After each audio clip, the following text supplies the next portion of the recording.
Hello les amis, bienvenue sur ma chaîne pour ce nouveau tuto. Alors, un petit tuto sans prétention qui va simplement se focaliser sur ce personnage, qui est le personnage le plus décliné en mid-cloth, à savoir le héros, Seiya. Donc face à vous, vous avez donc 5 déclinaisons de ce personnage. Donc vous avez la version Bandai officielle EX du Sagittaire qui est sortie récemment.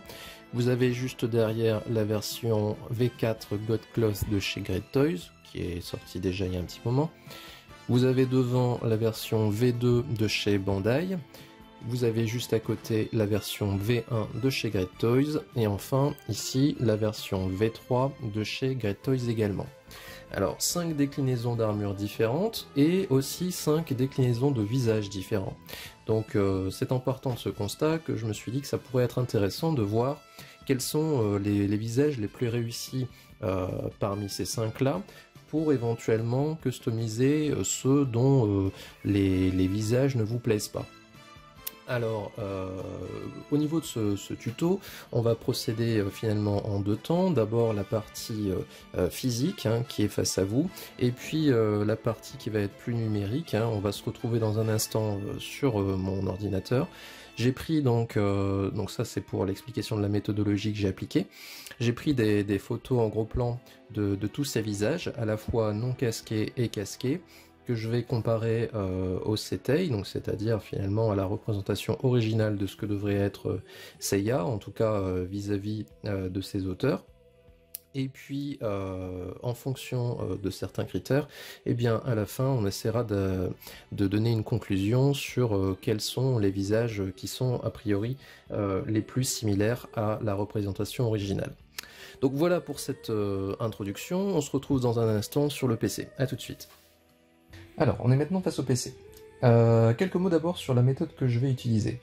Pour ceux qui ont vu le film The Social Network, qui est le biopic de Mark Zuckerberg, le fondateur de Facebook, le film relate notamment ce qu'était Facebook au début, à savoir une sorte d'album numérique où les personnes devaient choisir à chaque fois entre 2 visages, lequel était le plus beau, tout ça dans l'université d'Harvard.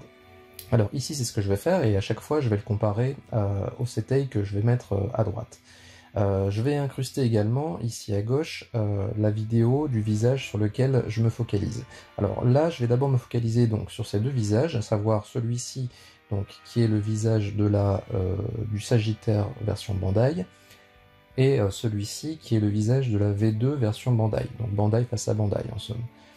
Et donc ici, entre ces 2 visages, je vais préférer donc celui de la V2 Bandai pour plusieurs raisons. D'abord, ce visage du Sagittaire, je le trouve raté, je le trouve plat, il manque d'émotion.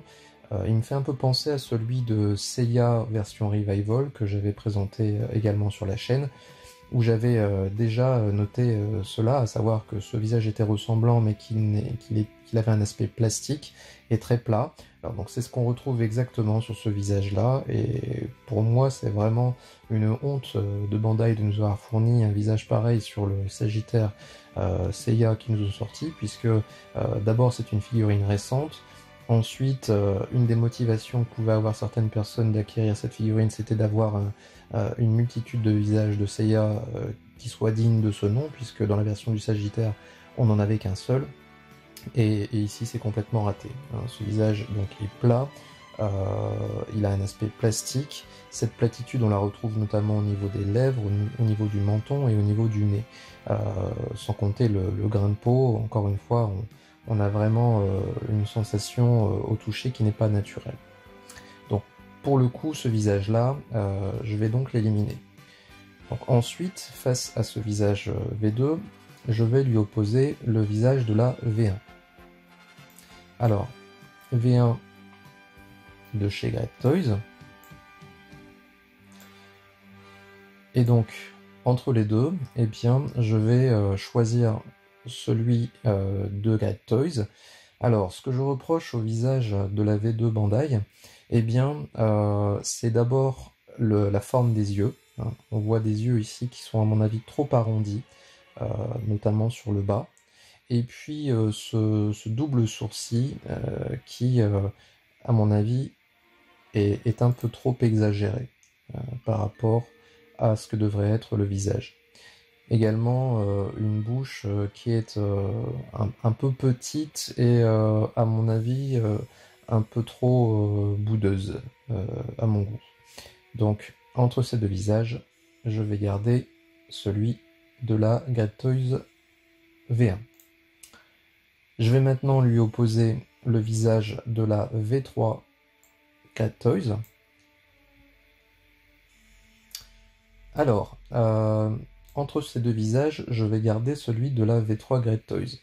Pour la simple raison que ce visage de la V1 Great Toys, je lui trouve deux gros défauts. D'abord, évidemment, celui que tout le monde a souligné, à savoir le fait que les iris sont trop espacés l'une de l'autre, mais également, je lui trouve aussi une trop grande bouche. Et l'ensemble des deux, ben, pour moi, lui donne un air un peu niais. Et encore, quand je dis niais, c'est pour pas dire teubé, quoi.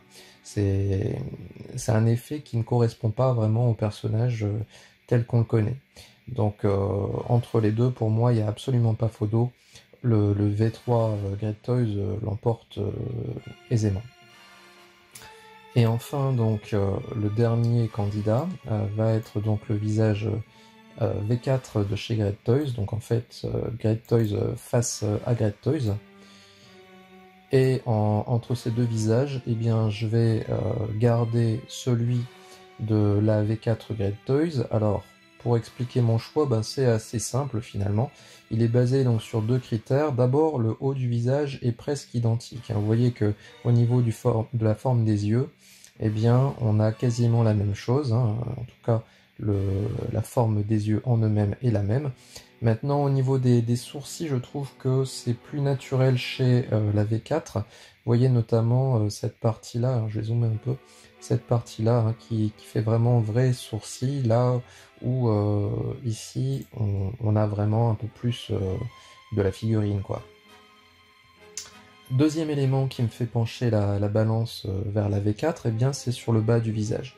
Alors vous voyez que le bas du visage de la Great Toys est pointu, là où celui de la V4 est beaucoup plus arrondi et correspond à mon avis davantage à l'image du Setai original. Donc ça veut dire que ici, pour moi, ce visage-là est beaucoup plus fidèle que celui-ci. Alors il n'en reste donc plus qu'un, celui-ci. Donc le V4 de chez Great Toys. Donc pareil, vous l'avez en animation tout à gauche. Alors est-il pour autant parfait? À mon avis, on a encore une marge de progression. D'abord, même s'il dégage plus de caractère que les autres, il en manque encore un peu, et notamment c'est dû encore une fois à un côté un peu plat. Ici, au niveau des yeux, il lui manque quelques rides d'expression, comme on peut retrouver par exemple sur la version IX de Aiolia par exemple, au niveau de son visage. On voit des petites rides d'expression au niveau des yeux. Remarquez qu'elles sont présentes dans le Setai original, mais qu'elles ne sont pas présentes sur la figurine en elle-même. Donc voilà au niveau de ces visages. Alors je vous ai préparé un bilan au niveau de la totalité des visages. Alors d'un point de vue non casqué, donc celui-ci. Donc vous voyez la réunion de ces 5 visages face au Setai original. Donc, comme ça vous donne vraiment un aperçu des 5 pour voir lequel emportera votre préférence pour équiper vos figurines. Et puis j'ai fait également la même chose au niveau des figurines, cette fois-ci casquées. Alors pour le V1, tout simplement parce que bon, c'est une figurine que beaucoup de personnes, dont beaucoup de personnes ont fait l'acquisition ces derniers temps. Néanmoins, même si la figurine est globalement satisfaisante, son visage est vraiment très perfectible, vous le voyez ici. Et pour moi, la différence est nette entre ces deux visages-là, même le V3 Great Toys a un bien meilleur rendu que ce visage V1 d'origine. Alors je n'évoque même pas celui-ci, vous voyez le visage que ça lui fait. C'est terrible. Et alors, celui-ci fait un peu meilleure figure que le premier Bandai, mais est quand même très très insuffisant. Donc pour moi, le choix vraiment s'effectue entre le V3 de chez Great Toys et le V4 de chez Great Toys, qui pour ma part équipe ma figurine V1 Great Toys. Voilà les amis, donc j'espère que vous avez été satisfaits par ce petit tuto. Si c'est le cas, comme d'habitude, hein, n'hésitez pas à laisser vos commentaires, à mettre le petit pouce bleu qui va bien. Et vous pouvez aussi donc vous servir de ce bilan des visages, aussi bien casqués que non casqués, pour m'indiquer vers où va votre préférence dans les commentaires de la vidéo. Voilà donc les amis pour ce petit tuto. À très bientôt et portez-vous bien.